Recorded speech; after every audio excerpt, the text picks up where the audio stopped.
All right, looks good. Go ahead and get started. All right, just bring up the. All right. All right. So, like, welcome everybody back here for the final session of our robotic CAD to path programming for casting finishing. This will be the final session of this workshop series. And in this final session, we're just going to be covering a few of the extra tools we can use when we're doing offline programming and how we're going to apply some of those tools for finishing. And then also just some general pointers for when we're performing finishing operations, how we can make the process a little easier on ourselves and how we can solve some of those issues before they come up in practice. All right. So just to start, we're going to go run through a few of the extra tools that we didn't cover in our previous session or that are restricted to more beyond the trial version of the software that was linked, that are just going to be very helpful when programming, especially for more complicated features and castings. Just to start, we're going to run through just the collision check. So when you're creating different programs for your robots to run through, often it's a good policy to run a final collision check on any of those paths. So you can do this in your program simply by going to the top of the toolbar, and there is a small icon with a pointer tool running into a square block. You can see on the top little highlighted bar, it's lit up in green and red, just to tell you. If you were to right click on the little drop or click on the drop down next to it and then select the collision map, you'll see something like this image below, where we can see all of the interactions happening in this cell. And you can also notice that some of them are highlighted with X's just to tell you that we are ignoring those collisions. This is something you would do if you were, say, grabbing a part with a pair of jaws or had a part that was attached to your robot via some either fixture or plate. Those plates and fixtures are going to interact with the jaw or the arm of your robot or the mounting plate. And we just want to tell the robot cell to ignore those collisions so we don't run into those issues. Similar, if you have a fixture plate, we're going to want to ignore collisions with our fixture materials and all of its little blocks and clamps, just to make sure that doesn't light up. And what we'll also do is remove collision between our parts and the bandsaw blade so that when we're passing through the bandsaw blade, we know we can ignore those collisions while we're running our different paths. Just simply a very handy tool that we can use to check when we're running between different motions. Here's one of the handy ones I've just run using our cell from the cutoff portion. And here you can see our jaw is lit up in red, telling us that we have a collision. Here we have a collision between the jaw of the robot gripper and the fixture on the table. And here it was just caused by me moving directly from our grab position to our gate cut position. And you can see as it started to bring that its head around for that joint movement, it collided with the table. It's kind of a great example of why we always want to have good approach and retreat points when we're doing any individual motion on our robot. Particularly here when we're doing a grab, we're going to be close to all of our fixture plates and our table as well, where we want to make sure that we're always moving clear of our part and then able to move freely to the next location. Also very good practice to get a good distance, especially if you're going to be rotating your robot wrist to a new joint configuration. In that case, your robot is going to rotate a lot of joints very quickly.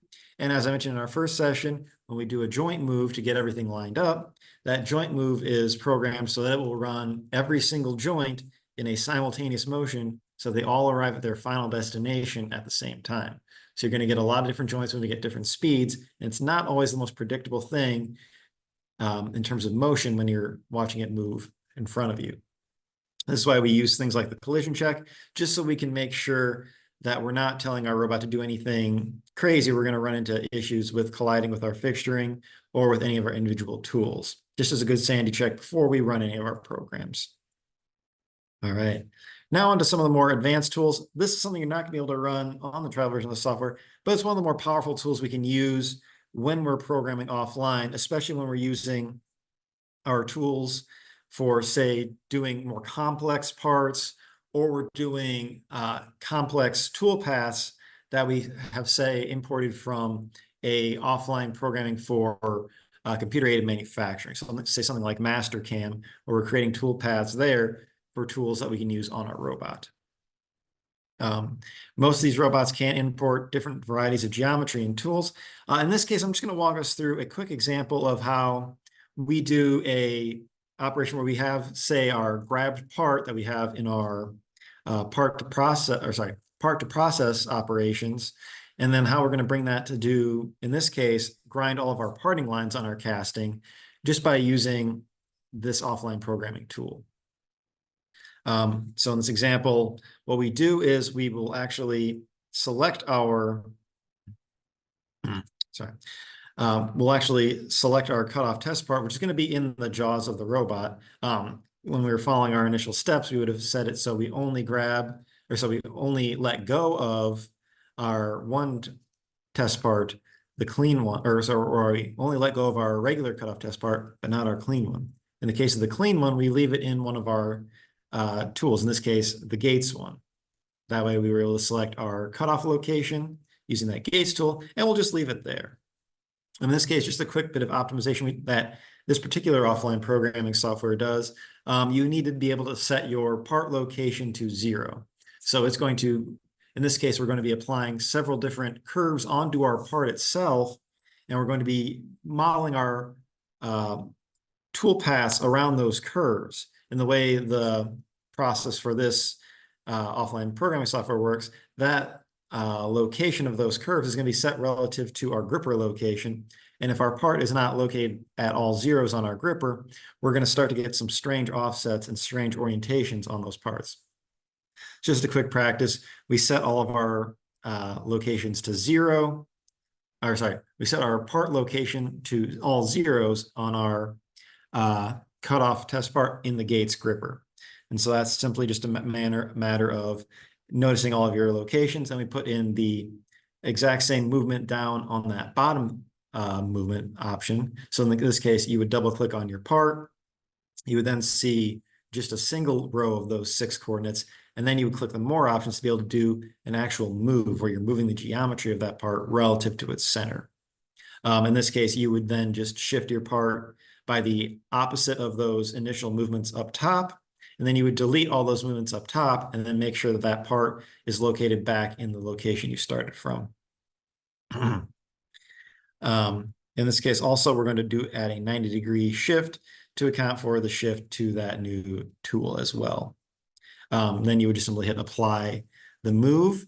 In this case, you'll notice on the left, there's no apply move option, but once you start entering information in the boxes on the bottom, you get that apply move option, and that shifts that part permanently and then removes the former locations you had listed. And now we gotta get into the more interesting part of it, where we're actually gonna do this thing called the curve follow project. At least this is what Robotic calls it. In this case, we're picking out a curve on the part, so some sort of contour or line on the part geometry that we're gonna follow. This is very handy when you have something that, say, has a bunch of contour layer lines or a simple outside edge that you want to follow along that is built into your 3D CAD geometry. This can get more complicated if you're bringing in different types of geometry, say for more visual type CAD formats. So say not the step files, but say you're bringing in something like a IGES file or an STP file where you're starting to get different geometry just based on those triangles that they're interpreting your part into. In this case, the curve file is not going to work quite as well, but you'll still be able to do many of these actions. Anyways, under that Utilities tab, you select your curve file project.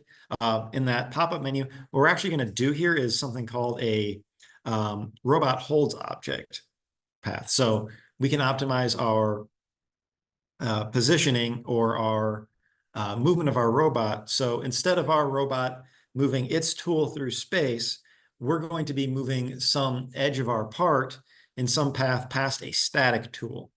This can be run in many robots just as a side feature, but in this case, we're going to be using our offline programming software, so we don't have to rely on those features that are robot brand specific or model or even package specific. In this case, you're just going to select your robot that we're going to use. Then you're just going to select your reference. In this case, it's going to be it's going to be the edge of our part or sorry, that edge TCP. So that is the TCP that's on our grinding wheel that you may see in the cell model, or sorry, the grinding belt. And then along with that, we'll select the tool that has the part gripped in it, which is the gates. By doing this, then we can then select our robot holds object for our algorithm. And this is just the path that it's going to follow or how it's going to be moving. And in this way, we have everything set for how we want to move. Just as a final step, we set our operation speed to 40 millimeters per second. When we're running on this grinding belt at the speed that it's going to be moving materials, we can want to move at about this pace just to make sure we don't remove too much at any given time and that we're always moving through the part. Here's where it gets more interesting and how we're going to be following these contours. You select the select curve button, which is going to be in that menu that popped up for the curve follow project. And then you simply select, we're going to be selecting the top edge of our part, so the edge of the part that is with the riser section on it. And you just simply select around the edge of the part, going in chain from one side to the other. In this case, we're going to be ignoring the edge that is being held by the robot itself, simply because we don't want the robot to try and shove the jaw into our grinding belt as we're doing our operations. Then you'll notice that the series of arrows pop up to follow your path. One thing to make sure is that you want to make sure that those arrows are facing, that when you select your parts, you're also going to notice little ghostly lines appearing on your part. In this case, you can see in the bottom right corner of that image. You want those arrows to be pointing out or directly straight out from the robot. This is something we can play with if we want. So if that were, say, to be at a 15-degree angle, we could add some little offset or cant. In this case, we could add it to the outside of the, or to this part to compensate for the draft on the part if we wanted our edge to end up as perpendicular to the flat plane of the part instead of having the slight draft we have on a cast part.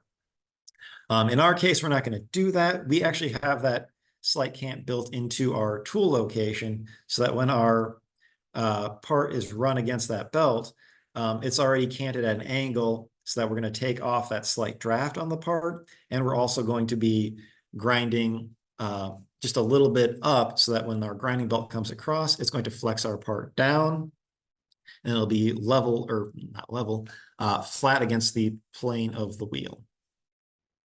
Anyways, once you have those edges selected, you can then select your chain. If you get something that goes in the wrong direction, you simply have to right click on the line and hit reverse direction. All right. Now, here's something I like to do right away when we're running this. I like to have you just select the hit collision detection icon on the top toolbar, and then we're just going to hit the run simulation button. And then you'll notice right away that after it runs its first path, it's going to collide with our wheel. So this is just something we have to do when we're creating a path like this. It's not built quite as intelligently as you would have for some offline programming, say for CAM software, where you're operating from some fixed position. In this case, it's going to try and move from one path to the next directly around that corner. In this case, it's going to collide with our belt. So in this case, we're actually going to have to break up our curve to be able to optimize for each of these paths. So we're going to have to break it down. So it's doing one curve, it'll retreat back, do the next curve, and do the next curve again after another retreat.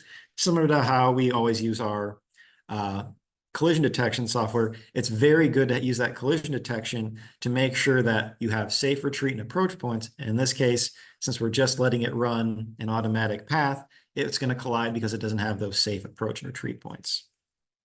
All right.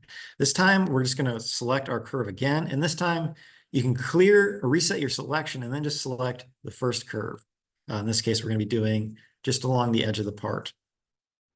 All right, so now you have just a simpler path. It's going to be fewer points, in this case 19. Now we're going to want to continue to create a bunch of new paths. So to make this easy on ourselves, what you'll do is click on the More Options tab under your little dialog box for the curve follow project under More Options, and you're just going to copy settings. That way we can just continually reuse all the information as we create these curves for each of the three sides of our shape. So in this case, we'll be keeping some of our operation speed, we'll be copying it from motion to motion. And then you can create a brand new curve follow-up project, and we'll just continue along the chain. So we'll select the next edge of our part for the second one, and then paste in those same settings options into this second curve follow project. And then we'll be able to repeat that again by selecting the curve follow project a third time. And then under your select curve option, you're going to select that final curve around the 3 edges of our part. So we'll start on one edge, go to the front edge that's facing away from our gripper, and then go to the opposite side. That way it's going to be a complete path around, and we'll be able to get 3 edges just in this one grip operation. And then for that third one as well, you're going to want to paste in the settings from our first one. Just that in that way, we have everything set up the exact same for each of those operations. All right, so now we have 3 programs. We're going to make sure that the robot can complete each motion. So in this case, we're just going to validate that the robot is going to know what it's going to do for each of these paths. The quick thing to do is making sure that we have a correct starting point. So in this case, what we're going to be doing is we'll be moving from our cutoff operation that we did in our second session, where we cut off the gates of our part along with the riser. We're going to be swinging from that operation directly into this operation. So we know where our robot's going to be located at the end of that first step. It's going to be located at the home position right before it would do either a place or swing back into our cut operation. Since we know that location, we can actually move our robot to that location by clicking on the target. And once we're in that location, in our dialog box for our movement, in the case of our first one, we can just click select current. That way, we are going to be moving directly to from the home position directly into our first operation. Why we want to do this is simply to optimize how our robot's going to be moving from place to place. If the robot doesn't know where it's starting from, it's going to have to do an extra optimization step, or it's going to have to move in a way that may leave some of our either hosing or machinery exposed as we're doing each of these operations. So we're going to want to make sure we have some fixed orientation we're starting from. The convenient thing is, once we're able to check this, you'll be able to hit the update button on your curve follow project. You'll see at the bottom right. You should be able to get a green check mark telling us that that entire path is okay to go. It can reach all those positions.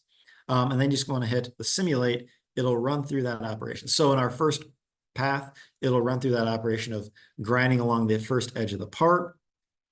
And then it will fall back to some retreat position. In this case, you'll notice it has built-in approach and retreat positions of 100 millimeters away from the part. And that way it just gets safely away from our grinding belt. Once we have that one run, we can actually then go on to our second path. So if you run our second path, we'll open up the dialog box for our second curve follow.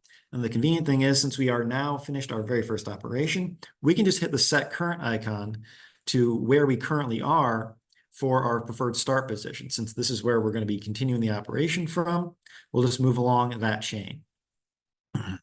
So once we finish that one, we'll hit select current.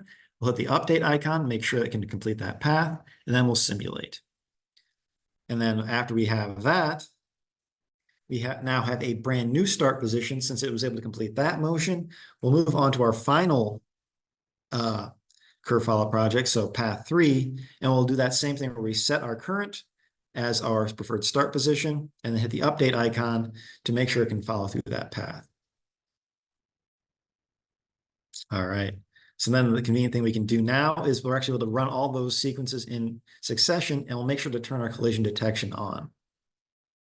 And if you were able to run that, you would notice that, when we retreat and approach, we are getting a little close to the belt in those transitions. So just to help ourselves out and to avoid any complications, say when our carriage rocks back and forth when we're using our compliance device. So this grinding wheel comes with a bit of linear compliance. So we always have some fixed pressure we're pressing against our casting. That way, when we're pushing against our casting, we always have a consistent grinding rate. So in this case, we're just going to change how our approach and retreat points work. So in our very first curve follow project, we're just going to change our retract from 100 millimeters to 200 millimeters. That way we get further away from the part, and we give room for all of our joints to lay out when we move into our second path. And that's the same thing we're going to do for path 2. So we're going to make, in that case, we're going to make both our retreat and approach points up to that 200 millimeters. That way we are giving ourselves room between them. And then on to path 3, we're just going to set the approach point to 200 millimeters. That way we're transitioning smoothly from the same position we had before, and we're not going to swing as close to the belt as we would if we left it at 100. This is just a simple way we can adjust how our paths are done from motion to motion, just to make sure we're not having any collisions or awkwardness as we're moving from different operation to different operation. All right.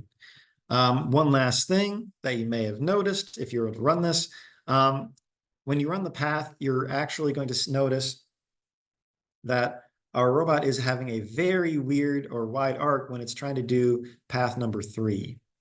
In this case, what we want to do is we'll actually just make it so that our part is going to, instead of running through the part forward as it's doing this way, we're going to make it run through the part or through its path in a reverse orientation. That way we will have to limit how much that joint is going to move from when transitioning from the second curve follow to the third curve follow. In this way, we can just set it to 180 on the path to tool offset. So in this case, instead of our path, our robot holding the object and always letting the X direction of our tool follow the X direction of our belt, it's going to be flipped, so that's going to be moving in the negative. So the negative Z is always going to be facing, or sorry, negative X will always be facing positive X of that path. That way we can keep things laid out in the way we like.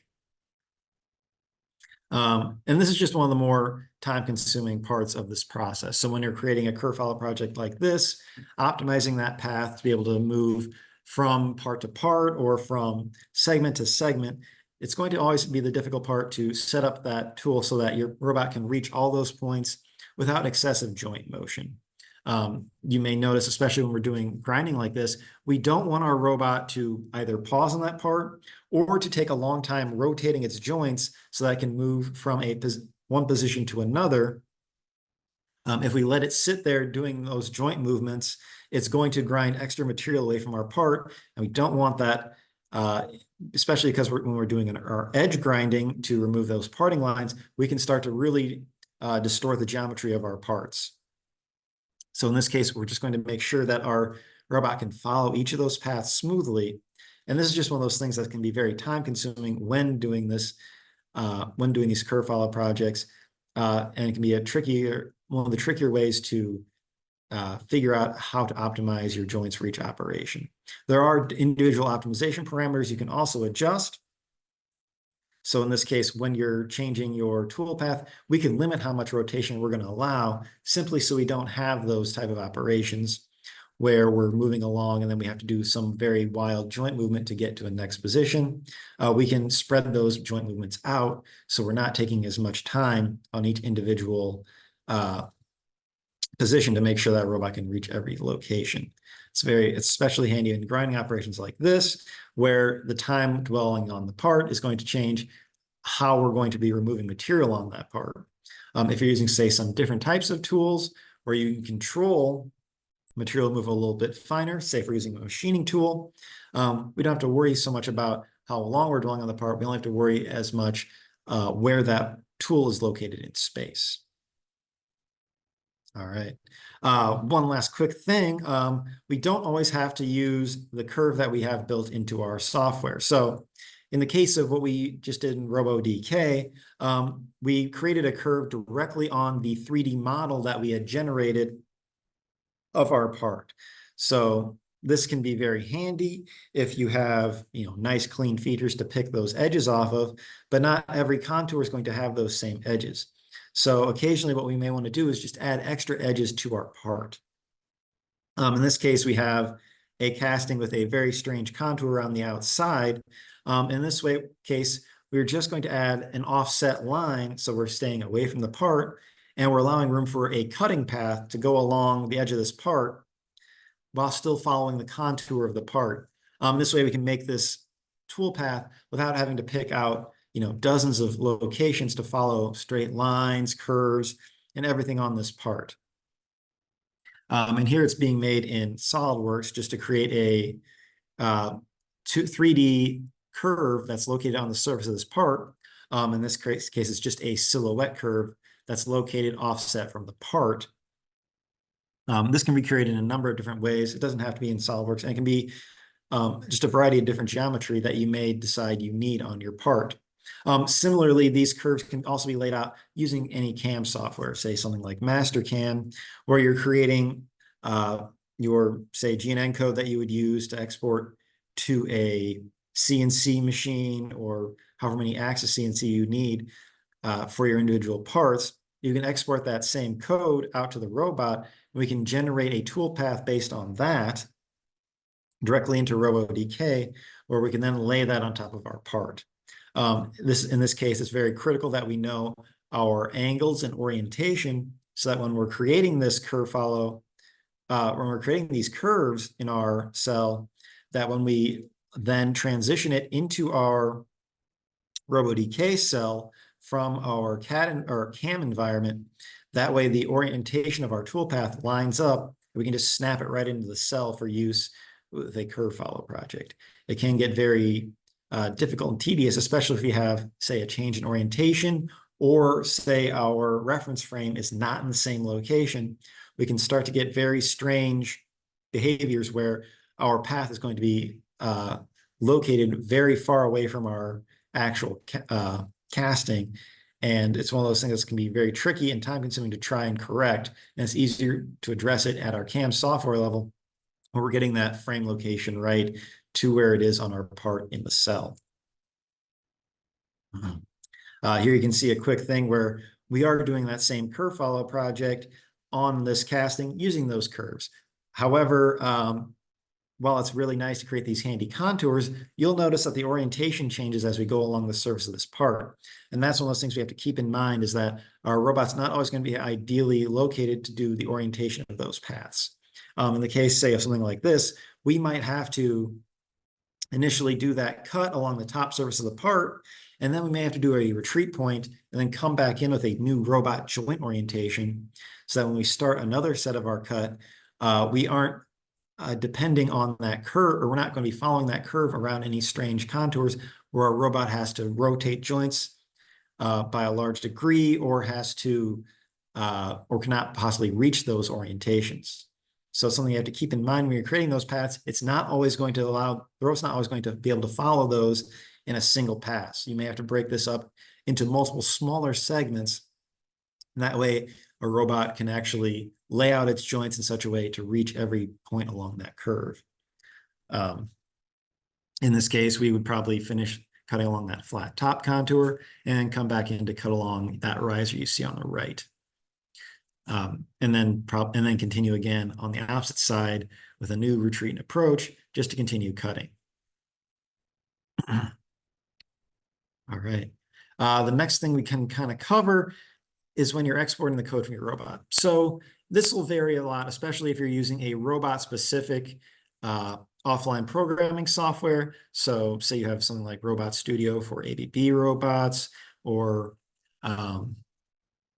say the FANUC offline programming software. Those have everything built in just for your robot. They have all the code built in to run those. However, if you're using something more generic, say like Robotic here, we actually come with a lot of options that we can use when we're exporting our code from Robotic to our robots themselves. Just one quick thing, it varies robot brand to robot brand. Obviously, they use different programming languages with different capabilities. When we do this, you'll export the code. So in this case, we're going to export, say, our machining step that we're using with our, when we're using our compliant spindle to grind the top of our riser. We can actually then right-click on our program that you want to make, and you'll notice there's a generate program option. So in this case, it's going to generate that program code using something that we'll call a post processor, or Robotic calls a post processor. You may notice you hit that option, you get a pop-up that lists out the generated code that it's translated to your robot specific language. in terms of that post processor. So in the case of if you were going to be running the Kawasaki robot, which would be our material handling robot, you can right click on the select post processor option that you'll see, notice in the previous slide, just below our robot. You can select this just by clicking on the program or by selecting on the robot itself and then adjusting from there. So in this case, we can adjust what the post process is going to be used to adjust to create those contours for that robot. So in some cases, we're differentiating between different robot models. So, there may be something different for KUKA robots between different model years or different applications that it's using. Or in our case, we're actually going to be using something that's going to be helping us to translate. So the post processor is, in general, a translation that translates from generic robot movements in the environment of Robotic to specific robot, brand-specific or model-specific robot code instructions for how those movements should be executed. It's just kind of simply a translation between those two, and especially in terms of how those locations are represented. In our case, but we can also do, besides just this translation, we can add extra features that we want in our programs, but are not always available in something like Robotic. So there you can see that generic to specific translation.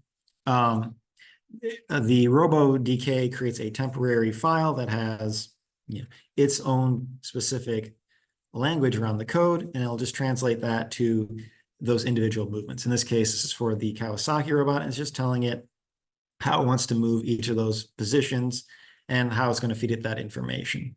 So there you can see it, assigned a tool frame, a base frame for where our part is located, and it gave a bunch of movement commands based around those positions.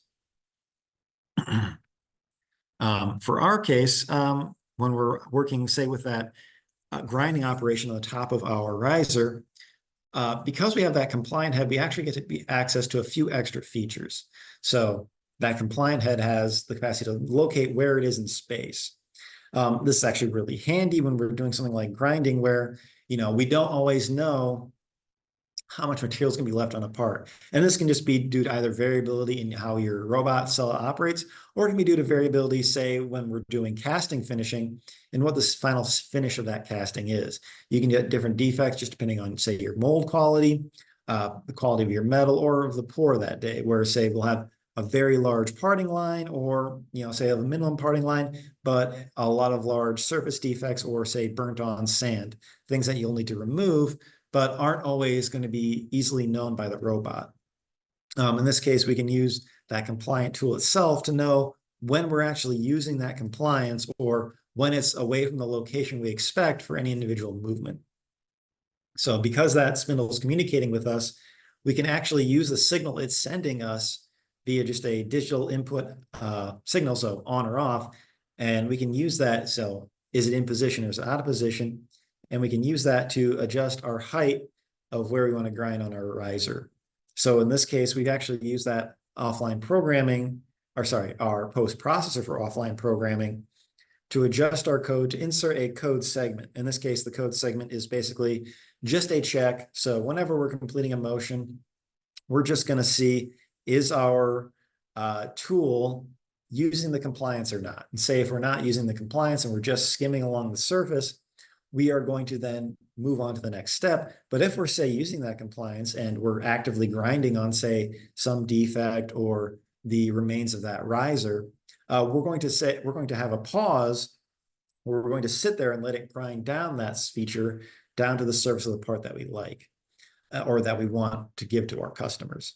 And that way you can just move step to step to step like that. That it doesn't always work. Say if you have a lot of our casting left, we may shift it up, or sorry, a lot of that riser remain left. We may shift it up so it's not dwelling so long in that individual location. We'll keep it moving. And then if that robot is, say, using that compliance while doing that operation, we may have it repeat that cycle to keep grinding down that surface in a cycle until we get down to the surface we like. And that way we can use some of that compliance to add a little bit of capacity to deal with the variability you'll see in castings. Yes, in this case, we use that rough one, which is a custom post processor that we actually built just to do that operation. It's not something that you would use for everything, but it's something that we'll use here. One of the things that are also very handy when we're doing this is if we want to do, say, some specific operations for relocating parts.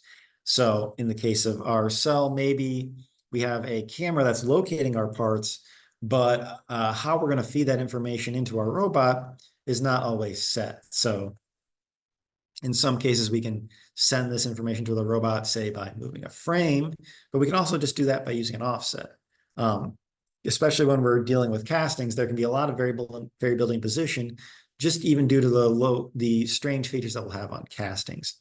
And that's, in fact, that's one of the more critical things that we want to address when we're creating our cell or doing our programming for these castings, is making sure we know exactly where that part is located in space. In our case, we've set up this cell locating of our part geometry to get some easily identifiable corner of our part. Now, this can be handy if our part has an easy to locate corner. However, we can even use that if we have, say, certain geometry we want to use for fixturing. So in the case we have a fixture here on our table and we have different stops, we can use those same stops to set up, okay, this is the part where the part's always going to be located in space, and we can go from there. However, if we were to do that every time, it's not always going to be located exactly where we think it is. So in the case of our cell here, if we were to just say, okay, go to this position and go from there without knowing where that part was, say we bolted it to the table and we just wanted to send it locations based on our virtual cell, we can get fairly close to our part, but we're going to be off just a little bit. Well, that robot that you're using can be a very repeatable process, say going from, repeating a cycle over and over, say, it's doing a pick in place and you've programmed that to pick up some part in some location. It's going to be able to do that cycle almost exactly in the same location every time. But when we're feeding information from offline programming, we don't have as firm of a grasp on where that location is in space. So often when you're teaching the robot locations in space, you're often either teaching it joint locations or to a much finer tolerance, just because the robot knows where it is in space due to the encoders and locators that it has built into the arm itself. When we're feeding it information just from our offline programming cell, we don't have that same accuracy. So telling it to go to just some random location, you're going to vary your exact position, and it can vary quite significantly. From 1 to 4 millimeters is a common range when working away from the robot. And while we located all these tools and fixtures in our cell in that very first session, that's not going to be always the ideal location or an ideal way to locate our parts, just based off our modeled cell and our offline programming cell fixtures and locations. We'll need to get some information live from our cell, either from an initial setup phase or live when we're, say, locating new parts in our cell. Here you'll see there's a nice example of that same casting we were doing our work on, and it's, say, located here in our physical cell. It's located with a bunch of stops. We know exactly where that part's going to be in space every time. So what we can do is actually then teach that location with our robot. So we'll locate it either, with whatever frame setup method we want to use. Say if we want to use a 3-point method, we'll take our pointer tool or our tool of our robot. We'll touch off on the 3 locations where our frame should be located. And we'll be able to locate that frame in space with our robot. Now, if our robot knows that location in space, this makes identifying where everything is much, much easier. Particularly in this case, we have a setup fixture, and it can only be located in that fixture one way. So we have, some slight tolerance that's taken up just by the variability of our casting. So, things like burnt on sand or variable parting line thicknesses, where it's going to push it further or closer to those stops, we may have to deal with tolerancing. But when we get into our finer operations, we're going to want to be able to use the exact location of that part and not just where our fixture says it is. It's not always going to be exactly where we think it should have been. One of the ways that we can actually do that pretty easily is offsets. So not every robot brand supports it or not doesn't support it in the exact same way, but it's often a very easy way to get new locations. So say if we're setting up a brand new part, or setting up a part, we can locate everything to some based off some fixed coordinate, but then we bring in a new part and it's not going to be the exact same location. Say our fixturing allows for some slide around, or we're bringing it into the cell via a conveyor and it's not always going to be in the same spot.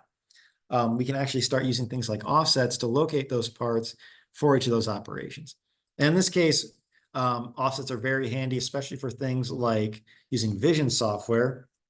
So when you're programming vision software, you're often then referencing some common location that you know of, and then we're measuring something like pixels in this case to locate where is my part in space. Here's an example of the vision software that's on one of our robots that's locating where the riser of this casting is in space, and it's feeding us an offset to some known location by the camera of where this frame should be. We're just feeding it that way. And it's giving it, since it's giving it respect to that fixed location that we've taught the robot, when we plug in our new locations with our offline programming software, it's going to identify everything relative to that location that we've taught with the robot. So because the robot knows that location, its accuracy with respect to that fixed location taught by the robot is much more accurate than it was when we were just giving it new locations based off of not random information, based off of our offline programming cell information. Since that robot doesn't know exactly where that thing is in space, it can get very close just with its the kinematic equations of that robot. So it knows how its joints are going to be laid out. It knows where it can be in space if it lays out its joints in a specific way, but it doesn't always hit that location as exactly as if we had taught it that location with a manual teaching method to get some fixed location in space. However, when we do something like this, where we're teaching the robot some fixed position in space with a manual teaching method, we now know that location in space. The robot knows that location in space with respect to its joints and the arm. And when we are teaching relative to that location, we can get much closer with respect to where that tool is going to be located than we can just feeding in information from our offline programming. So that can be a very handy thing, especially as we get into finer operations. Say something like this, where we're just taking the riser off this casting. If we are able to locate that part fairly roughly with our fixturing, we don't necessarily need to be locating this part anew in space every time. We can just use the location that we get from our offline programming software. And if we're using something like a compliance device, we are going to be pressing against this part with some fixed extra distance to get into that part to grind off that feature. So we don't need to rely on that accuracy quite as much. But there are finer finishing operations where the accuracy really comes in handy. Just as a final step here, I mentioned that compliance device. It's a very handy tool, especially when we're doing something with castings where there can be a lot of variability in the surface of a part. So in this case, you can see the surface of a part that we're finishing with a compliant grinding pad. So in this case, we're able to locate this part in space. In fact, this part was ground down using that method mentioned before, where we're grinding down that riser, where we're detecting where that pad is in space. And if we're using up compliance, we're going to let it rest on there to grind down to the surface. You might notice along there's a few different little dashes in the part, and those are the former locations of gates. And since we had those gates in that location, there was a little bit of undercut into the part, and we can see that we will need to run over that part a couple more times to get those locations down to a flush finish. In that case, this can be fully automated with, say, a vision system, or we can just automate it a little more simply to do a few extra passes along this part to get the remains of that riser gone. But beyond just being able to detect where it is in space, the compliance devices are very handy, especially when we're doing something like grinding, just because we can then know how much force was applied on any given operation. In this case, being able to know that quantity of force, we are able to do something, we're able to calibrate our grinding media, so say whatever that grinding pad material and grit is, and our force to get a consistent finish as we're running across that part. It's very handy if you need to get a consistent finish on something that requires, say, a high tolerance for a finish, or it can be just very handy when you have a large surface to cover and you don't want to have some strange pattern in your grinding or finish as you're doing that part. You'll get very handy things that way. And here's kind of one of the nice things here when we were doing some testing. Not every tool is going to be great with your robot or casting. So in this case, it's a indexed face mill where it was doing the top of that same casting. You can see there's the other side where we have our gates where we're going to actually finish it off. But you can see a lot of rough chatter. You can see where it's missing a lot of that part. So not every tool is ideal for each of those situations. In this case, you're going to want to use a tool that matches both your material and the type of operation you're doing. So in the case of this casting, if we were to say have some small riser, say we had a small riser at the head of this bar near where it widens out, this machining tool might actually be a very good option where it's going to be taking away our riser stub down to a very close finish. We know where that tool is in space. We know we can get a great amount of that material down. And if we run over that part at a very slow speed, we'll get a really good finish without a lot of chatter. However, when we're doing, say, this part where we're doing mass finishing of this casting, we don't want to use a tool like this simply because it's going to have to do a lot of material. Because our robot's not very rigid, it's going to involve a lot of chatter. So it's going to be moving up and down and shaking on our bar. And it's going to look pretty unsatisfactory to an end customer. And it's not going to be able to handle a lot of variability in our part. Say if we had burnt on sand or say some extra metal in our part, when our tool hits that extra bit of material, we can potentially get a lot of chatter or potentially damage our tool just because it can't handle that extra material in its path. Especially when we're using the robot where we have not a lot of rigidity. And if we have some unexpected, say, bump in our path, it can cause a lot of issues with that finish. Just one thing to keep in mind when we're picking our tools, we want to suit it to our casting, our robot, and our materials. Some robots do have a lot more rigidity and they could handle this operation in a way that this robot can't. However, that's going to change robot to robot.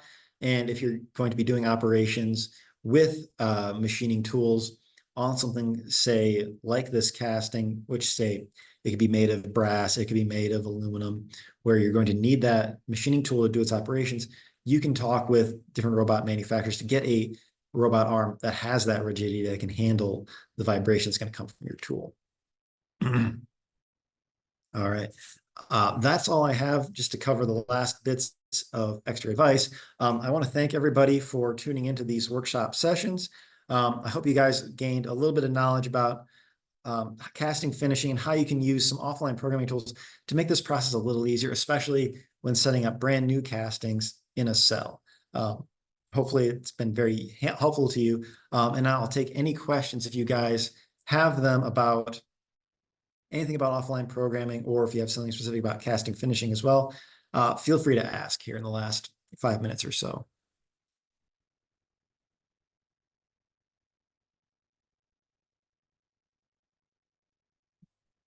All right.